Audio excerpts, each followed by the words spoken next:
Come on, Eden, Robert. Morning to you. Morning, Mr. Callon. Business good? Sea's wide enough for both of us. The Irish trade, eh? Well, I don't blame you, my boy. Don't blame you. There's a penny or two to be picked up there if you're in a small way of business. Good day to you.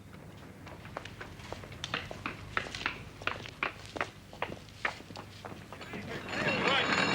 Too bad today. Right.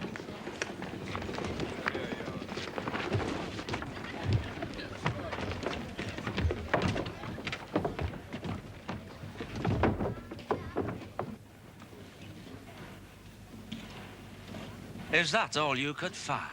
That's all that was left. I'm afraid Callon got there first. I see. Well, he cut his prices, shelling a family and packed his ship to the gunnels. These are latecomers. Sixpence a head, babes in arms free. Poor devils. 7 and 6 a head. Have you arrived, Your Honor? Aye. Oh, get ashore with you and look sharp about it. Thank you, Your Honor. Come on now. Here, give me the child. There you are, Dan. Don't cry, don't cry. Hurry up now. Come on, hurry up, boys. Don't keep the men waiting. Come on now. Come on, you all right, darling? Come on. Come on now, don't keep the gentlemen waiting. Come on. Don't cry, darling. Don't cry. Come on. Come on, boy. Pick about it, everybody. Come on, darling. Here we are. Come on, boys. Thank you. Thank you, sir. God bless you. Thank you, sir. More cheap labour for Callon to grow fat on. 3 and 6. Oh, we shall grow very fat on that, won't we? Well, they walk aboard, walk ashore, care for themselves. It isn't much, but it's a clear profit. If we'd had a shipload of them, we'd be singing a different tune. So, what other cargo did you find me? A couple of porkers and 6 bales of linen. A couple of porkers. Oi! Another dozen casks. Where do you want them? On deck. Right, Mr. Baines. Clean the hold out and get ready to load casks for Lisbon. We got a boatload? Aye, enough to fill it twice over. That's where the profit lies. Portuguese casks, not Irish porkers. Well, sharp as you like, Mr. Baines. An idle ship eats money.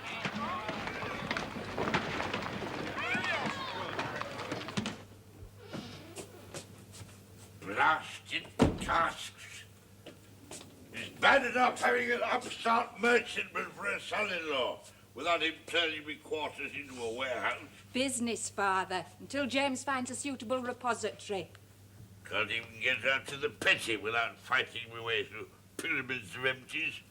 They'll be lodged in the bedrooms next, I shouldn't wonder. Father, do stop grumbling. Another new suit.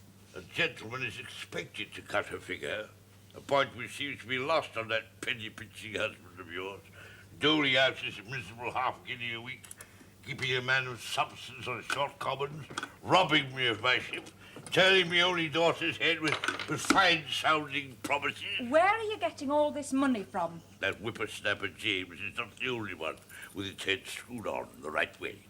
And a new watch. Even a gentleman wants to know the time upon occasions. 4 bells.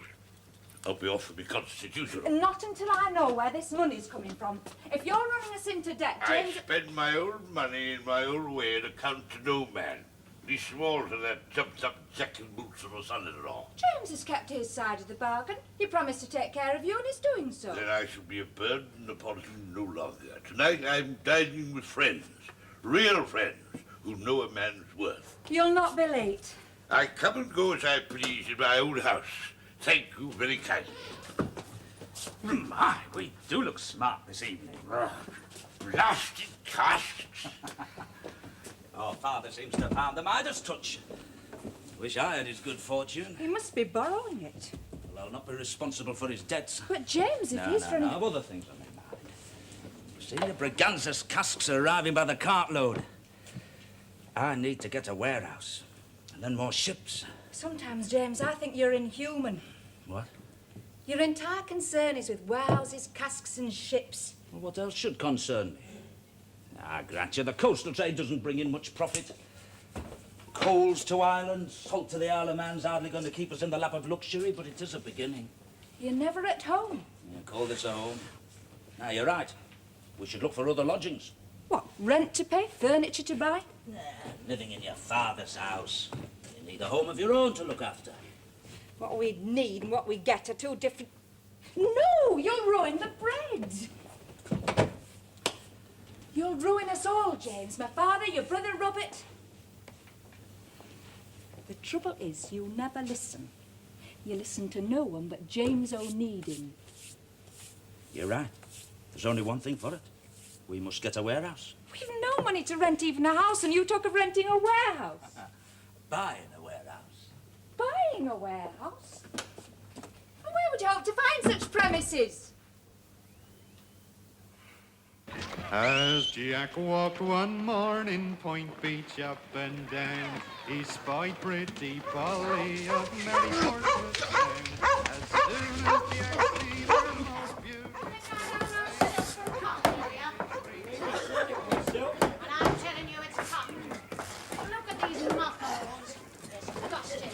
They're all rubbish. Hardly worth the handling. You ought to be paying me to take this lot from you. 3 shillings the lot. Keep your thieving hands off or I'll have the hide off you. Well, what do you think of it? But it's a rag and bone yard. You can't be serious. Yes, I am. But what about them? You can't have them in here and your casks. They'll have to sort their rags some other place, won't they? What, you throw them out? Look, let's not jump our fences. Lady over there may well be the owner. Indeed, money isn't always in the pocket of fine clothes. Yes, gentlemen. How can I oblige? Brassware, clothes of shoddy, or shoes as good as new for your workers. Are you the owner? Me? No, I'm not. If you're a pair of jacks, you'll find everything in order here. This is no swag shop. Here are gambles as honest as the day is long. No, we're not a pair of jacks. I knew it the moment I set eyes on you. There, I said to myself, is a fine pair of gentlemen. Get back to your work or I'll have this scalp the hide off you. Can't trust them an inch, sir. Thieves, every one of them. Steal the arse out of your trousers if they could. They look half-starved to me. Your overheads must be quite high. What? Your landlord must charge a pretty high rent. Oh, I couldn't afford high rent, sir. No, I will say this for Mr. Arkwright. He was a true benefactor, if ever there was one. A true benefactor. Was, did you say? It passed on. God rest his unhappy soul. Well, then, to whom do you pay your accounts, eh? To the collector, of course. 7 shillings a week, regular as clockwork. But on whose account does he collect? Mrs. Arkwright. He was a grand employer, but she outlived him. She'd outlive the devil herself, I think. Are we acquainted with a Mr. Onadin? I don't think so, Mrs. Arkwright. Here, what do you make of it? He asked for the favor of an appointment. I know that, you fool. Upon a matter of business. Business? What do I know of business matters? Is he a gentleman, do you think? Well, I doubt it. No gentleman could possibly write so legible a hand. A professional man? Yes, possibly. I'll not have tradesmen under my roof, Simmons. Yes, Mrs. Arkwright. I shall write to the gentleman, explaining that you're indisposed. You'll and do that nothing you of the sort. I shall write to him myself. I shall reply in polite but vague terms, inquiring as to the nature of his business.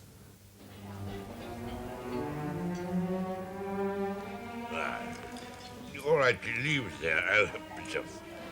I don't care. Not so loud. If you think more of me than your ship, we shall marry right away. The banns must first be announced. That would take 3 weeks. I shan't be ashore that long. Be reasonable, sweetheart. Reasonable? You ask me to be reasonable after... Do you understand? We've been through all this before. Mr. Callon has given me his word, and the moment I am master... I've heard the same song for the past 18 months, and I'm tired. Promise. Oh, you're quick enough with your promises, Daniel Fogarty. When we were together in the ship's cabin, you were only too eager to promise me the world. And I meant every word. You pleaded your case very well. You were not averse? The situation between us changed that night. Surely you must see that. We must be married now. And we will be, as soon as Mr. Callon makes me master. Ah, Captain Webster. Mr. Fraser, evening to you, sir, evening. Doing yourself proud, has he? Oh, just a tap upon the table, sir, no more. I believe I owe you an account, sir. Your father, that is. I've been meaning to drop in at the shipyard for some time. This is not my place of business, sir. A year or two back, sir, it must have slipped my memory. £7 and 10 shillings, I think. Work on my ship. Excellent work, sir. Couldn't ask for better. No praise too high. If you'll call upon my father's clerk in the morning, sir. Good night to you, sir. Good evening. Oh, Mr. Fraser, what a delightful surprise. Miss Elizabeth. Mr. Fogarty? If you're unaccompanied, Mr. Fraser, perhaps you'll join us. I am unaccompanied, yes, so if I may. Oh, please do.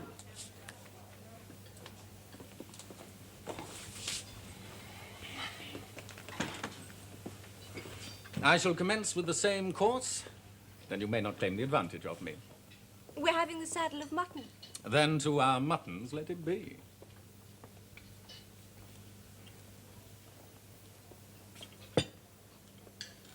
Ah, a still wine, I see. An excellent aid to the digestion, I always think. But for good fellowship, one can't beat the bubbly. A bottle of the widow, if you please. Will you be sailing soon, Mr. Fogarty? Within the next day or two, the moment the wind shifts.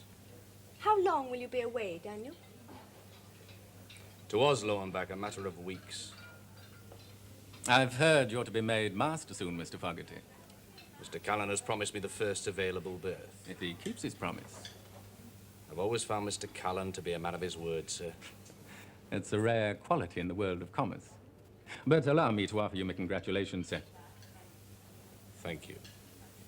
And then we're to be married. My felicitations to you both. Has Mr. Callon named the date of your promotion?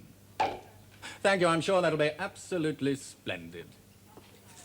Well, to the bonds of matrimony, true love and ambition, formidable partnership. You must lie abed today, my love. What about your breakfast? There's nothing wrong with Elizabeth's cooking that a good, healthy appetite won't cure.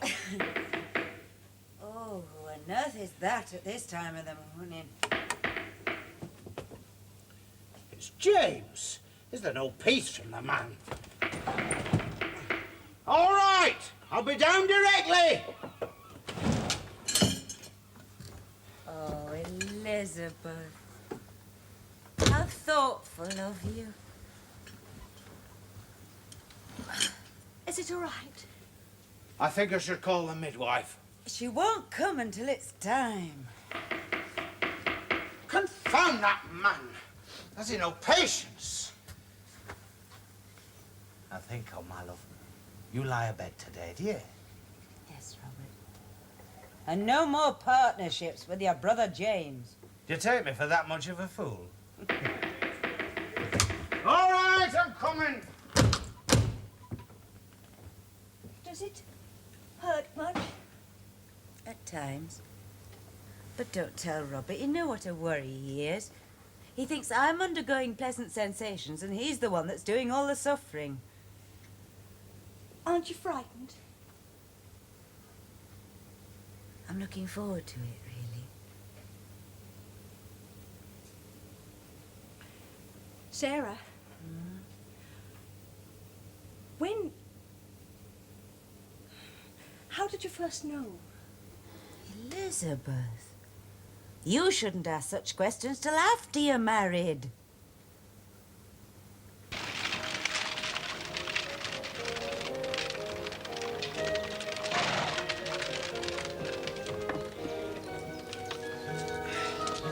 Handsome would have done. Men of substance would have their own carriage.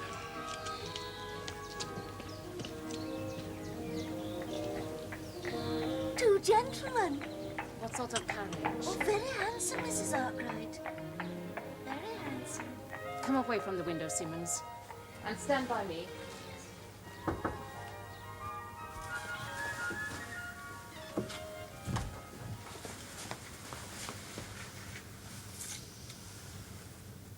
Mr. Oneden? I did not invite him here. Mr. James Oneden presents his compliments and asks that he and Mr. Robert Oneden may be granted the favor of a few minutes' conversation. Impertinence. I've a mind to send him packing. Ethel, you may show the gentleman in, and we shall take tea. The Darjeeling, mind, not the China. Yes.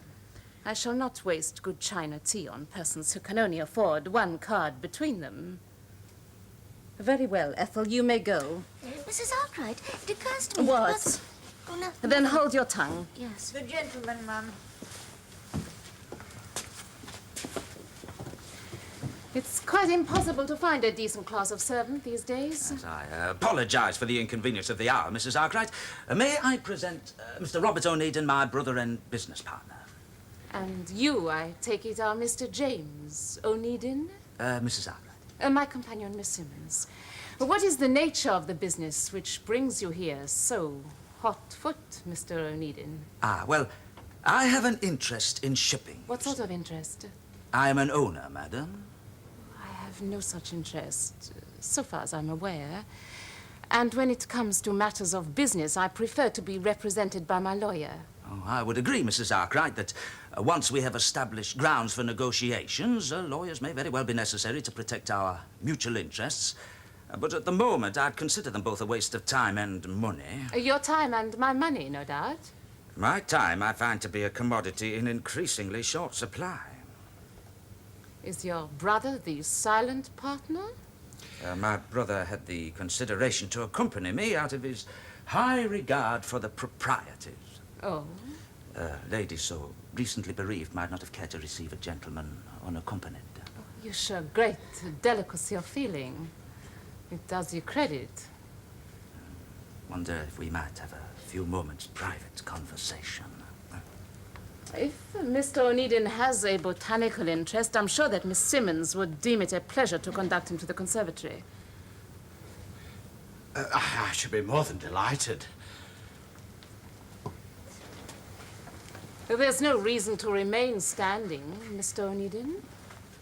Now, what is this business you wish to discuss? Oh, they are fine plants. Yes. They're very fine plants. Is gardening one of your interests, Miss Simmons? Yes. Oh, well, they are. They're very fine plants.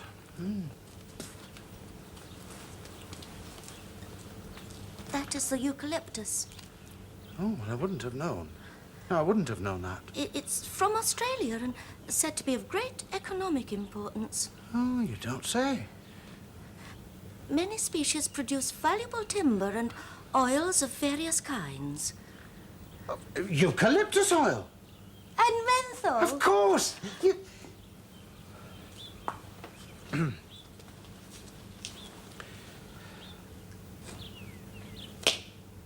And thymol. Oh, upon my soul, I would never have known. Oh, I'm extremely sorry. That's Nastadestra.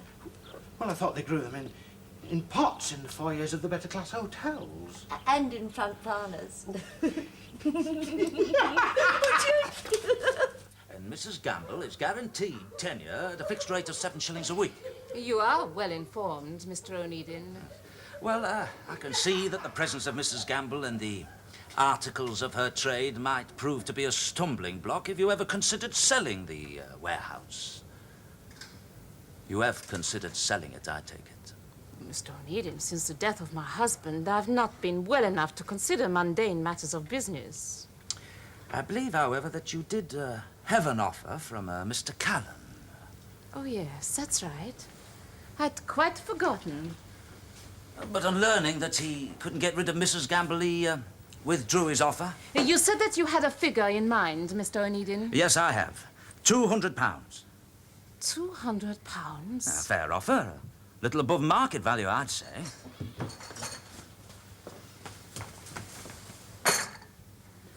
Darjeeling, Mr. Onedin? I prefer it. Thank you, Ethel.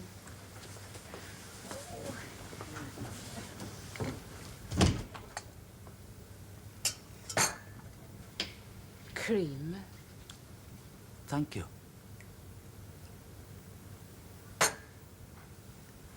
You may have the warehouse, Mr. Onedin. For £650. James! Ask those gentlemen to keep their voices down, will you, dear? There, my little love. The first one is always by far the worst. Come on now. You, Miss Simmons seems to have taken quite a fancy to you, Robert. What? Well, laughing and giggling away there in the conservatory. I think you've made a conquest. How can you say such a thing, James, with Sarah up Keep there? your voices down. Oh. Have you no thought for anybody but yourselves? How is she? Is she all right? Does that sound as though she's all right? You should be praying for her, not arguing with him. Time she was married. Listen to me, James. Miss Simmons is a lady of retiring disposition and great delicacy of nature. Yes, I know. And you're as cold-blooded as a fish. Listen, Robert. The mind can only concentrate fully upon one problem at a time. My immediate problem is the acquisition of a warehouse. Oh. Now, why does Mrs. Arkwright require £650? Why that precise sum? The problem is not why Mrs. Arkwright requires £650, but where are you going to lay hands on such a sum? But I'd lay a guinea that Miss Simmons knows the reason why. Miss Simmons? Yeah. Well, she's not likely to discuss her employer's business with me. But there'd be no harm in you talking to her, eh? But, James, I am a married man! Oh, James.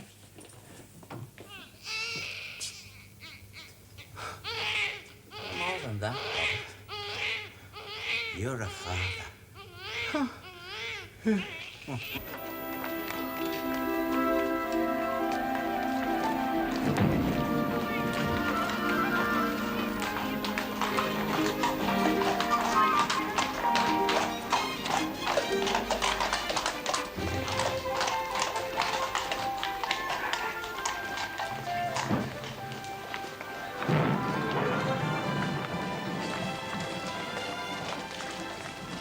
Mr. Onedin?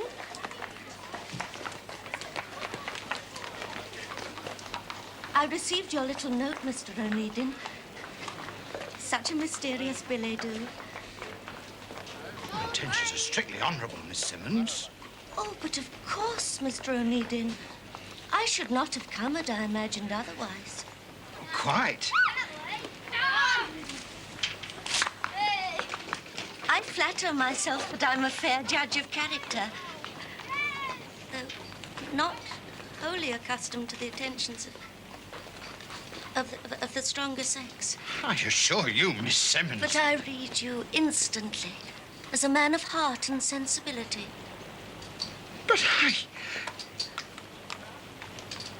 I know a little tea shop where we can talk.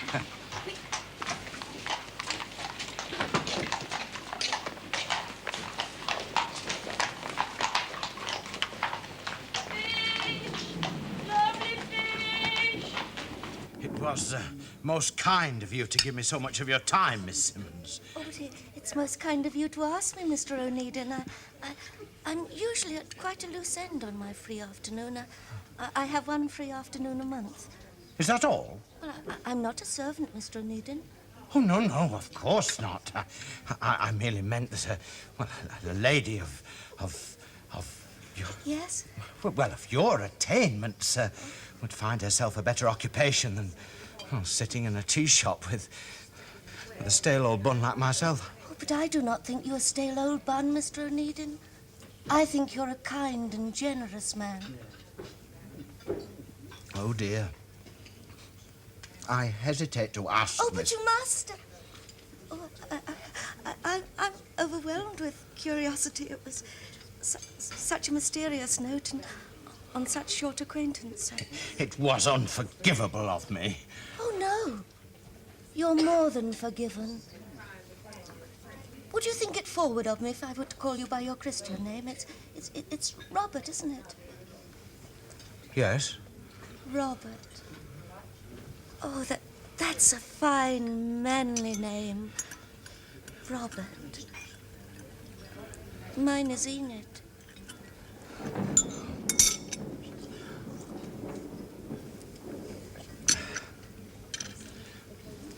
More tea?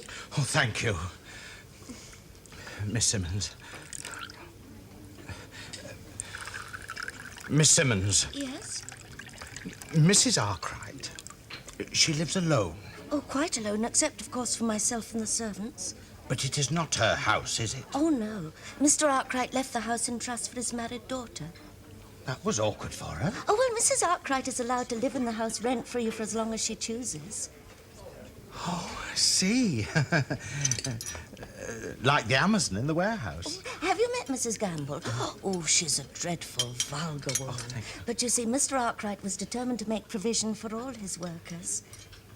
And for his wife? Oh, well, she has a small income from shares in a railway company, I believe, but it isn't enough for her to realize her dearest wish. Oh, which is? You see, Mrs. Arkwright is of French extraction, and she's often expressed a desire of one day returning to live in France.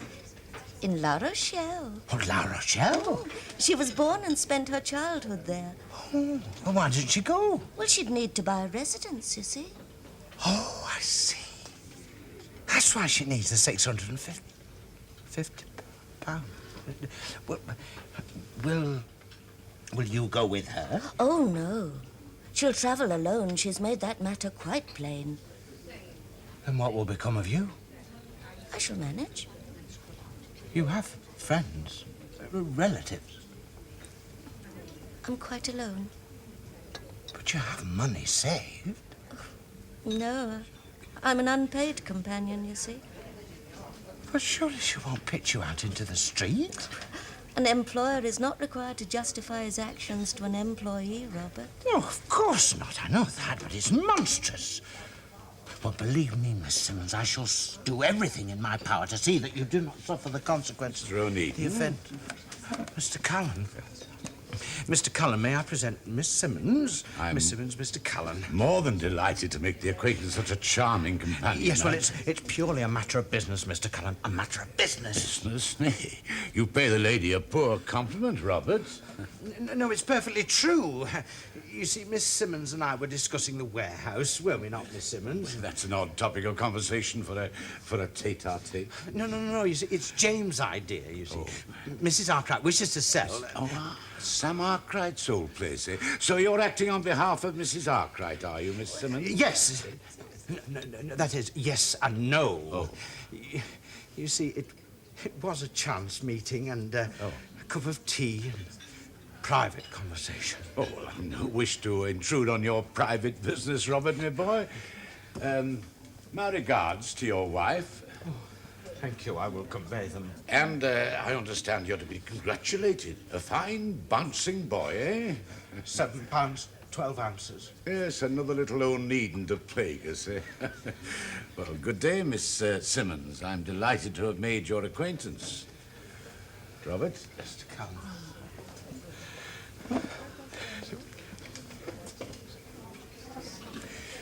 Miss Simmons, I beg of you...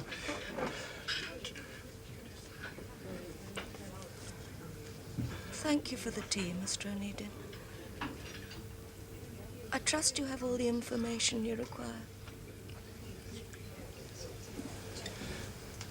Miss Simmons, I meant every word that I... Miss Simmons...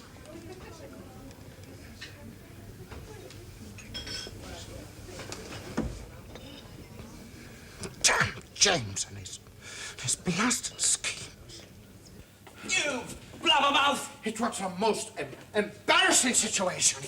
Callon, of all people, that I've got my eye on that warehouse. Damn you and your warehouse, James! I'll never be able to look that woman in the face again. And are you sure Callon knows nothing of Mrs. Arkwright's desire to live in La Rochelle? I'm positive. Well, that's something. La Rochelle. Right. Delroux. Monsieur Delroux, right? What? Man I know. Deals in property in Bordeaux. Come now, my pretty, you mustn't be seen weeping. How long are you going to be away? Not long, only across the North Sea for timber. How long? A month less with luck. You there! Put your back into it, you idle scouring! And we are to be married the moment you return. Of course. There, my love. You must accustom yourself to partings. We can't have a bold captain's wife smuffling on the quayside. You're not a captain yet. No, not yet, dear. And I'm not yet your wife. No, not yet. If you think I'll wait forever, you're vastly mistaken. I'll be at no man's beck and call. No one expects you to be so. You clumsy, lazy, frostbitten loafers. You dozy idle, mother-forsaken Irishmen. Do your government said you work, or I'll smarten you up. Most enliven them up there! The stupid, lovely, thick-headed jabbernows that ever we've got here. I'm sorry, my love, but a dockside is no place for a lady. I really must go aboard. Then please do so. You will wait for me? Daniel, there's something I have to tell you. What is it? I think I'm going to have... Mr. Fogarty, is it your pleasure to sail with us, or do you intend to grow barnacles ashore? I really must go aboard, dear, at once. Daniel, wait! Remember to write! Daniel! Daniel!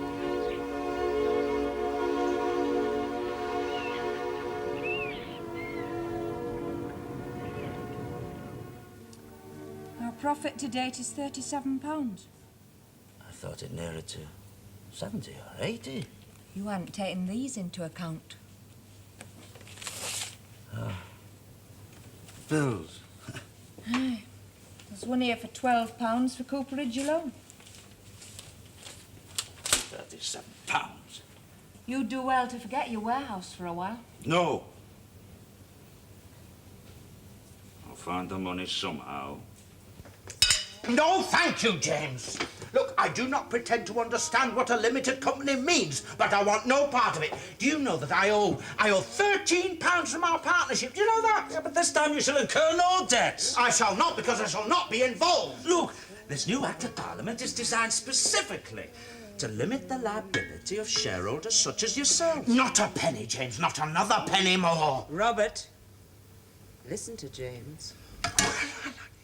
You're the one that's always telling me not to be involved in James and his harebrained schemes. Look, with a limited liability company, a shareholder can only be asked to forfeit his original investment. Investment? Ah, you are asking for money. Not a penny piece. Look, you shall have a seat on the board of directors and 15% shareholdings. What board of directors? You and I, that's all the law requires. 15%, is that all? And who gets all the rest? No, don't tell me. You do. Oh, look, damn it, man, I do all the work. Then now, why not keep all yourself? Hush, Robert. Remember the baby. Because I'm thinking of your son, Robert, and his future.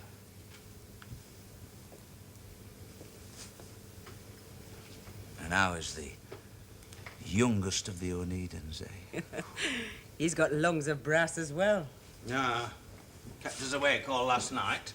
And such a monstrous appetite.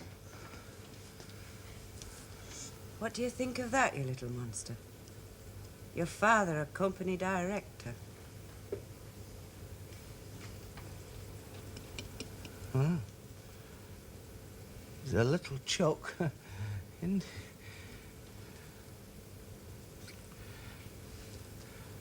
There'll be no further call on my pocket. I shall want it in writing. I shall have lawyers draw up articles of association right away. You can have your copy checked by any lawyer that takes your fancy. 'Cause I know you of old, James. There's more in this than meets the eye. It is that warehouse, isn't it? Yes. I intend to buy it.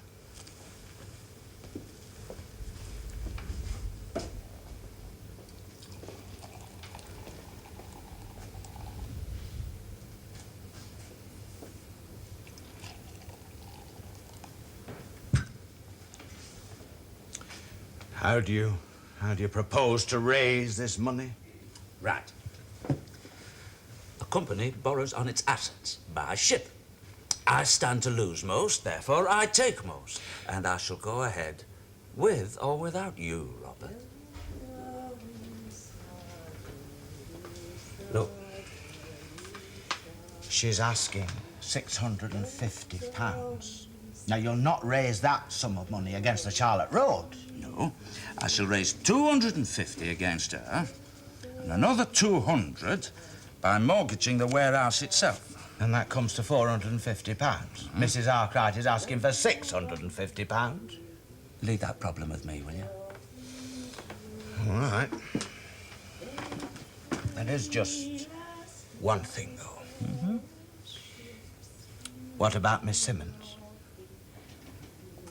You're not really smitten with that lady, are you? Look, I just feel sorry for that poor woman, that's all, nothing more. What do you want for this Miss Simmons, eh? That if Mrs. Arkwright refuses to take her to France with her, she will be found a suitable position. Otherwise, that poor woman will be left to destitution. Look, when will you learn not to meddle in other people's affairs, Robert? James.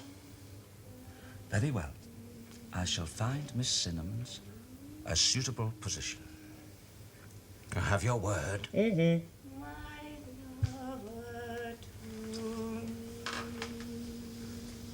You lazy cow. If I catch you loitering outside again, you'll feel the brunt by snap across the backside, I tell you. You can't get away from it. Yes, lady. And how can I oblige? Anything you fancy? All goods, highly recommended. My husband is interested in purchasing these premises. I thought I might take a look around. I'm Mrs. O'Needin. Oh, make yourself at home, Mrs. I shall take a mug of tea. No, thank you, Mrs. Gamble. Perhaps a drop of something to cut the phlegm. I don't usually indulge myself, but I do find a drop of Hollands an excellent remedy for the tubes. It's the dust in the atmosphere, you see. A drop of soap and water and a bucket of tow whitewash would do more to settle the dust than an ocean of alcohol. God bless you, lady. They catch a death of cold. Damp floors and a cold night air's taken many a poor soul to a maker. Do you mean they sleep here? Where else would they sleep? In a rookery? 30 to a room and open to all the vices of mankind? No. Here they're well fed, well paid, and snug as so many bugs in a rug. And what is the purpose of the strap? To vigorate 'em, ma'am. Oh, God bless you, lady. They're better off than pigeons in a roost. See, you've a sharp eye for a bargain, lady. That comes from the house of one of the nobility. Whose country seat would appear to be in Birmingham. Leave that alone. Now, there's a prettier pair of candlesticks as I ever set eyes upon. You wouldn't find more sumptuous objects in the treasure house of Solomon himself. How much? Now, there's a question I'm hard put to answer. Taking into consideration the workmanship and garnishment. How much? Oh, I couldn't possibly take less than £2 a pair. They're obviously of more value to you than to me. Good afternoon, Mrs. Gamble. Well, now, don't be too hasty, lady. For the sake of goodwill, I'll cut my losses. 18 and 6. 8 and 6. Done. You're driving a hard bargain, lady. Think yourself fortunate you're not dealing with my husband. He takes hoof, hide and hair. Ma'am.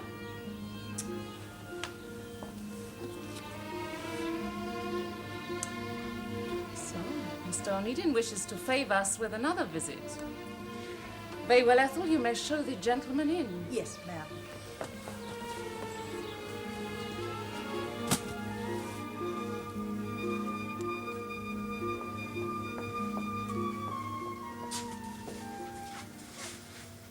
Mr. O'Needin, I've come to make further offer for the warehouse. you agree to the price? Your price, as I understand it, is the acquisition of a suitable residence in France. La Rochelle? You've had the effrontery to pry into my private affairs. That's a plain matter of business. Where did you come by this information? In exchange for the warehouse, I'll undertake to purchase this suitable residence, ship you and your goods free of charge to La Rochelle. You may leave us, Simmons. I will speak to you later. A suitable property in La Rochelle? And a free passage? That's right. Since you last came, I've had a better offer. £700 in cash. Oh, no man in his senses would pay You did this better offer come from a Mr. Callon? I'll see that it did. And I can tell you, Mrs. Arkwright, that offer is worthless. I have it in writing. May I see it?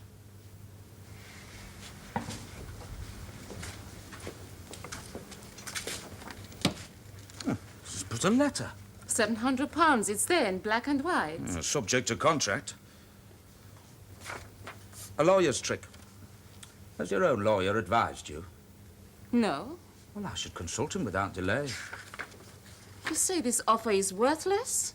In my opinion. Why should Mr. Callon make such an offer? To push my nose out of joint. Your enemies? Rivals. It's subject to contract. Means what it says, no more, no less. Callon can withdraw his offer the moment that you reject mine.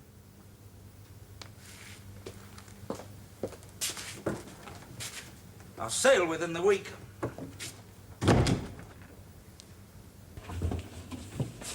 I know that you've forced Mrs. Arkwright to sell you the warehouse, but where are you going to find storage space for your casks with Mrs. Gamble and her drudges still in possession?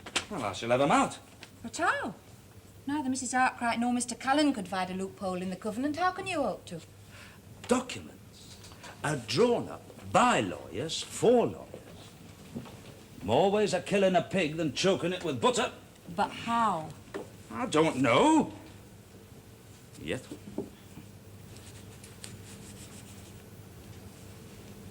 I think I've struck an even better bargain than I expected. Huh? I thought these were plated, but unless I'm mistaken, that's the silver mark of the Chester Assay offices. I think these sconces are solid silver.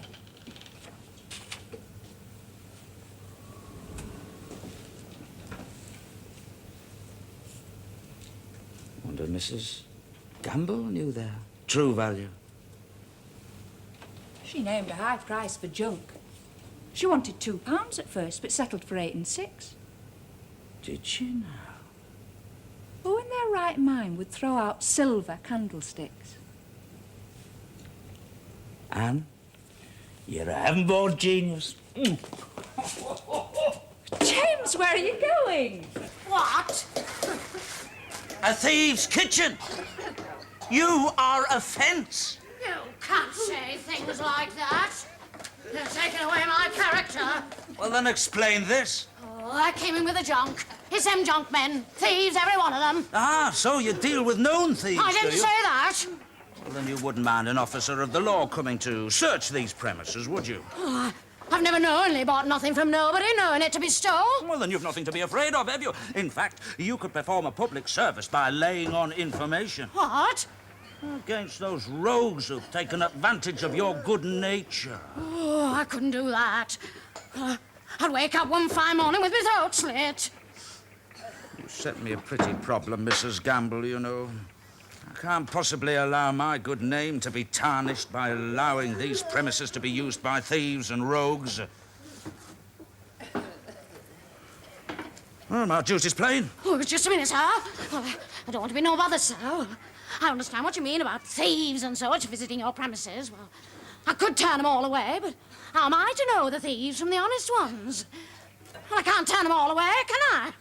Oh, it's me living, after all. What do you suggest I do, Mrs. Gamble, eh?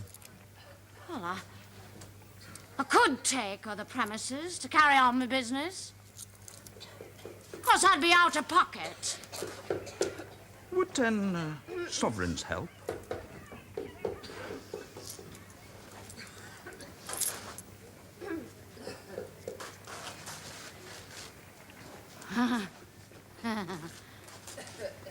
Come on, you lot, we're moving.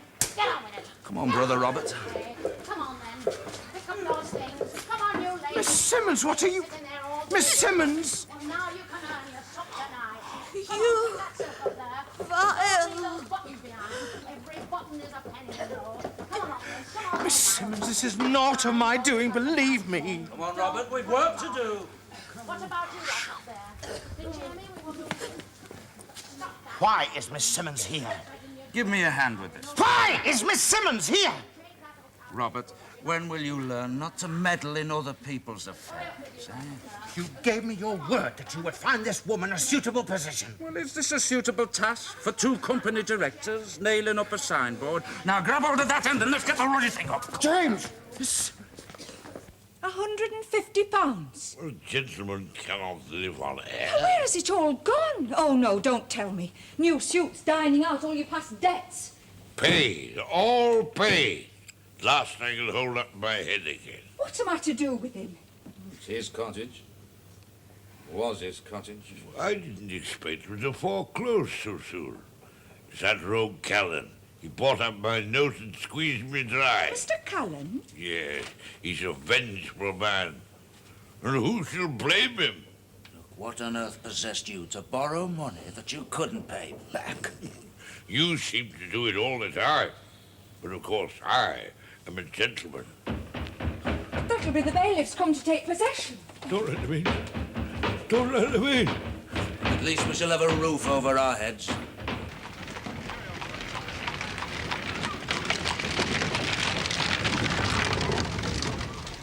Good evening. And a nice fine one, eh, Mrs. O'Needham? James, we can't live here. A roof, I said. That's all. Till we get a house of our own.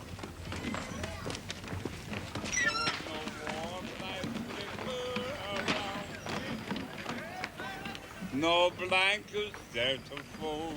Hello there, lassie. Do you think we'll ever jump this ship again?